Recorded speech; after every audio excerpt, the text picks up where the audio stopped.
Pinapagawa ko ng pizza yung dalaga.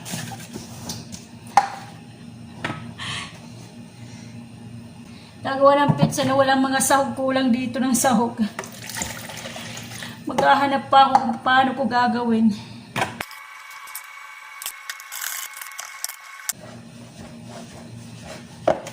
Malinis naman yung kamay ko eh. Naghugas muna ako ng kamay. Kasi inano ko muna yung do ngayon kasi nga naglilinis ako. Habang patutubuin ko siya. Pero mamaya pag natapos ko maglinis, tsaka ko na siya gagawin. Mag-iisip pa ako kung anong ipapalaman ko. Kung anong klaseng pizza.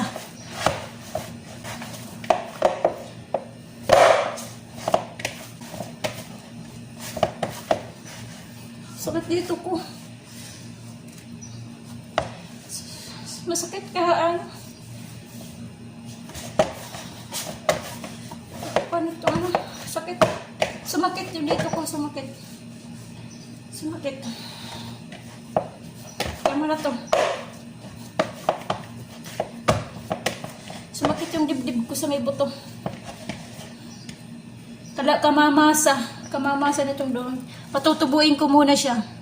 Mamaya, pagkatapos ko maglinis, pag tumubo siya, tsaka ko gagawin.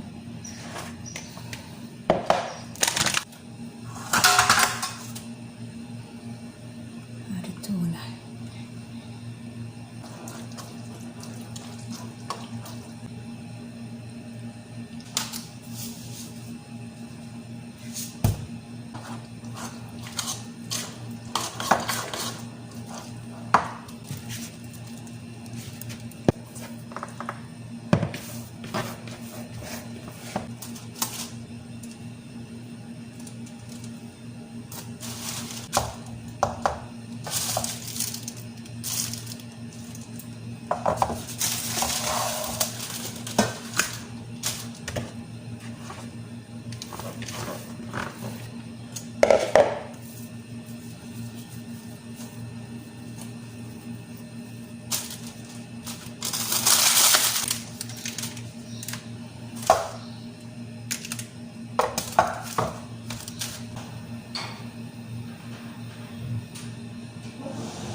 Ginamit ko yung sa binata yung kanyang cheese.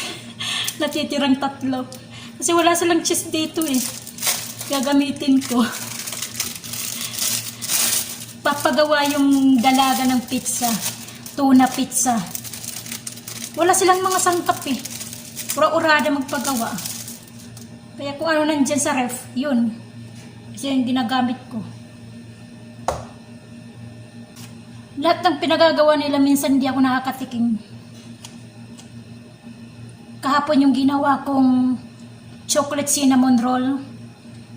Ngayon lang ako ng umaga binigyan ng binata. Yung binata nagbigay. Sabi sa akin, kuha ka ng 2. 2 o 3. Halos lahat ng ginagawa ko, hindi ko nakakatikim. Gagawa ng cake, wala.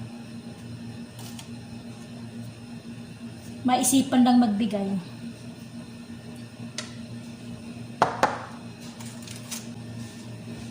Nakalimutan ko pala olive oil.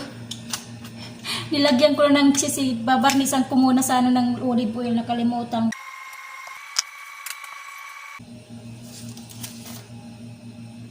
Tingnan natin umaya pag naluto.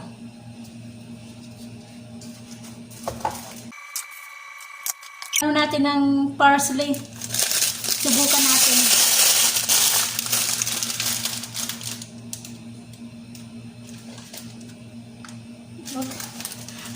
Hindi, wag, baka masira. Wag na lang, baka masira.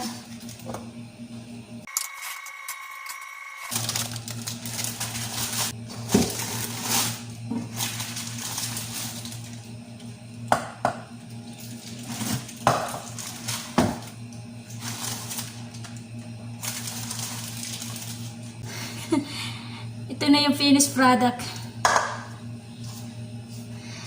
Tuna pizza. Ewan ko kung anong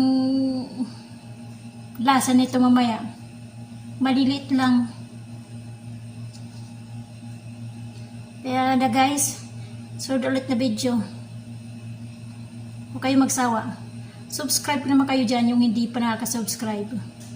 Para madagdagan tayo. Sige, hanggang dito na lang. Bye-bye.